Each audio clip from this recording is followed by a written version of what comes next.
Kako zaupati Bogu? Zakaj bi zaupali Bogu, če smo v življenju doživeli toliko nezaupanja od ljudi? Kako bi zaupali nebeškemu očetu, če nam mogoče nikoli zemeljski oče ni rekel, da nas ima rad, da mu lahko zaupamo? Mogoče že pred mnogimi leti zapustil mamo, tebe in se ni nikoli vrnil. Toliko negativnih doživetij imamo glede zaupanja, da nam sploh na pamet ne pride, da bi zaupali Bogu, katerega ne vidimo, ali se nam postavlja mogoče vprašanje, če sploh obstaja. Da lahko nekomu zaupamo, so potrebni iskrenost, zdrav nesebičen odnos, zvestoba, pravičnost, ljubezen in tako dalje. Hiter tempo življenja, vse več znanja, Google vse ve, so nas spremenili v mnogih stvareh kot mladoletne milijonarje, ki nas lahko pokvarijo milijoni, ker nismo dovolj modri, preudarni, zreli, kako bi jih uporabili. Zaradi veliko različnih poplav informacij smo v nekaterih stvareh nedorasli, nezreli ali sebični. Zato večkrat ranimo drug drugega in uničujemo zaupanje. Vsi potrebujemo nekoga, ki mu lahko zaupamo. Zato se lotimo teme, kako zaupati Bogu. Sveto pismo govori o Bogu, ki mu lahko zaupamo. Jezus je dejal: vi ste moji prijatelji, če delate, kar vam naročam. Ne imenujem vas več služabnike, ker služabnik ne ve, kaj dela njegov gospodar. Vas sem imenoval prijatelji, ker sem vam razdelil vse, kar sem slišal od svojega očeta. Niste vi mene izvolili, ampak sem jaz izvolil in vas postavil, da greste in obrodite sad in da vaš sad ostane. Tako vam bo Oče dal, karkoli ga boste prosili v mojem imenu. Jezus pove svojim učencem, da jih je izbral za mnogo več kot samo njegove služabnike. Služabnik mora samo izpolnjevati gospodarjeve zapovedi. Prijatelj pa ima popolnoma drugačen odnos. Prijatelji spoznavajo drug drugega in skupaj planirajo, gradijo in uspevajo. Tudi Jezus je razodeval učencem, kaj je Božja volja, da obrodijo dober sad, da je njihovo življenje uspešno v pravem smislu. Jezus pregovori, da jim bo nebeški Oče dal, karkoli ga bodo prosili v njegovem imenu. Biti njegov prijatelj in prejemati od njega vse, kar je v njegovem imenu, to so kar velike ponudbe. Boga damo naj zaupamo.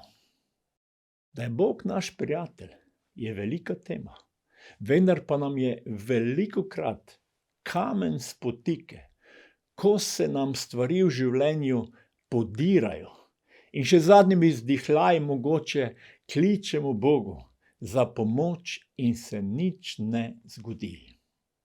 Kaj šele, da bomo prejeli vse, kar bomo prosili v njegovem imenu. Prav zaradi tega verujem in sam vse bolj spoznavam, kako pomembno je govoriti, da lahko zaupamo Bogu. Da lahko začnemo zaupati Bogu, se moramo najprej soočiti z realnostjo. Kdo je Bog? S kom imamo opravka? Poglejmo nekaj vrst iz Svetega pisma. Kajti moje misli niso vaše misli in vaše poti niso moje poti, govori Gospod. kajti kakor je nebo visoko nad zemljo, tako visoko so moje poti nad vašimi potmi in moje misli nad vašimi mislimi. Božje misli in poti so daleč nad našimi. Mi vidimo le delno sliko, mi vidimo le delček življenja. Bog ima celoten pogled. Zato tudi razmišlja drugače, vidi stvari drugače, ker pozna celotno sliko. Zato velikokrat odgovarja drugače, kot si mi želimo ali pričakujemo. Preprosto povedano, moramo se ponižati in priznati, da se ne moremo primerjati z Bogom, ki nam je dal življenje. Mi se ukvarjamo, sprašujemo, kaj je smisel življenja, mogoče celo življenje. Bog pa vse to ve. Če se želimo učiti zaupati Bogu, se moramo ponižati pred njim. Spoznati svojo majhnost in se odločiti spoznavati Božjo veličino.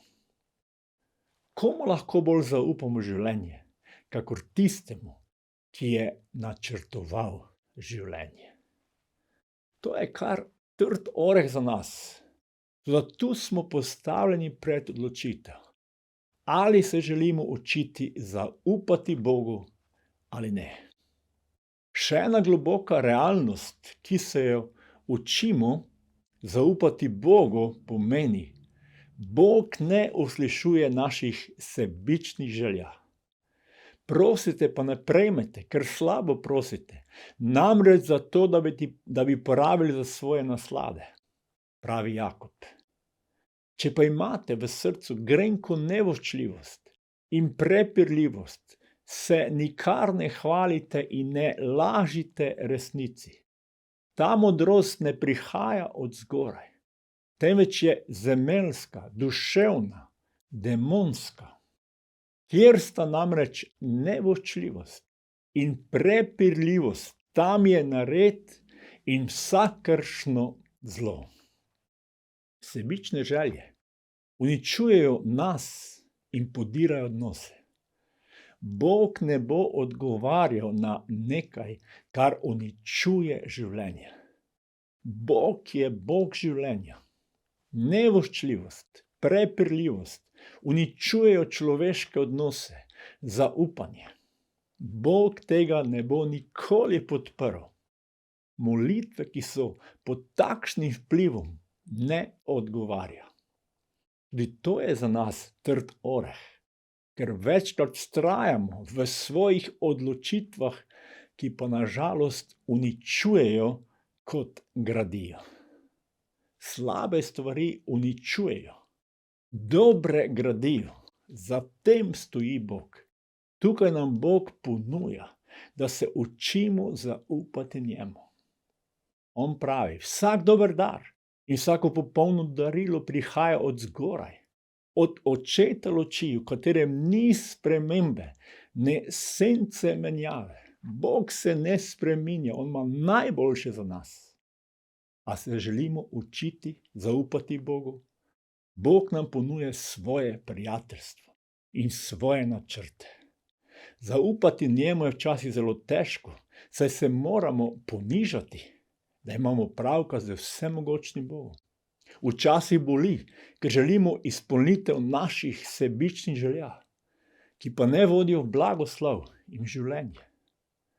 Bog nas želi učiti, kako zaupati njemu, ker je naš prijatelj.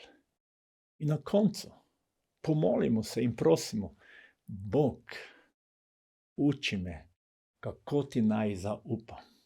Pomagaj mi, da se ponižam pred tabo in ti dovolim, da me ti učiš, da zaupam tebi, da imaš ti najboljše za moje življenje in tudi za življenje ljudi okrog nas. Jezus, prosim te, pomagaj mi in me blagoslovi, da spoznavam, da si ti Bog, ki imaš za moje življenje najboljše. Da tudi tedaj, ko ne razumem situacije, te prosim, da mi ti razodeneš tvojo voljo, da tvoje misli postajajo moje misli in da napravim najboljše odločitve v življenju, da lahko gradim in zaupam tebi na vsakem koraku. To te prosim v imenu Očeta in Sina in Svetega Duha. Amen. Božji blagoslov vsem.